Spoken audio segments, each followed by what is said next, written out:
I read a book written by Paul Newman or his partner called Shameless Exploitation and the Pursuit of Common Good. Well, he could see that I'm a movie star now, but I won't be for long and then I'll be dead. So why don't I create something now that can live long after I'm gone, which is exactly what's happened with Newmans Own. He's given hundreds of millions of dollars back to charity. He creates thousands of jobs a year, great product, et cetera, et cetera. I was like, I'll do something like that.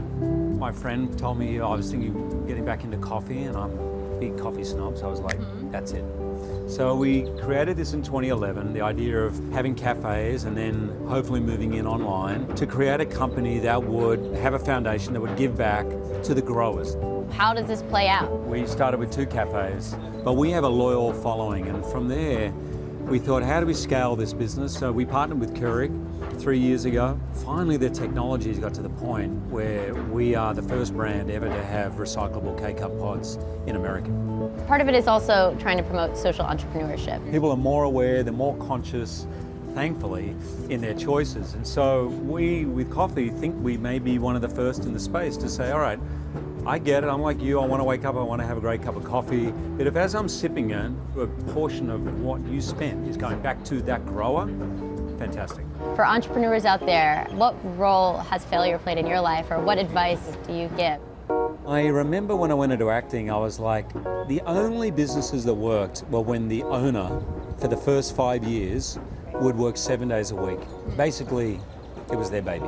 So when I graduated, I thought, I'm gonna not wait for the phone to ring. One day, that was my commitment for 5 years. And I thought, if I can't pay the rent after 5 years, I'm out.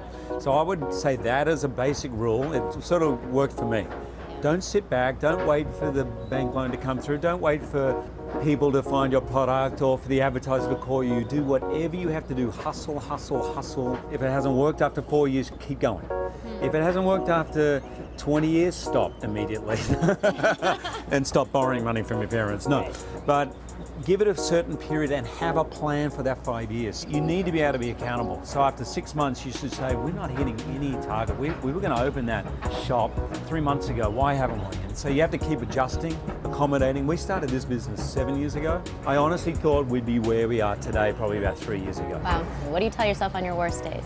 Always say, okay, what could I have done honestly? And if you can't do that honestly, you better have someone around you that can.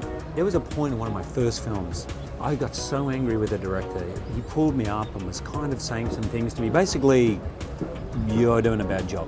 And I went home and I was saying to Deb, I said, you know, this director and that director, la la la. She listened to it and she said, can I be honest with you? I said, yeah. And she goes, I don't think you've done enough work. I'm doing the research, I'm doing the work, I'm knowing what you want the scene to be. She called you out. She called me out. Wow.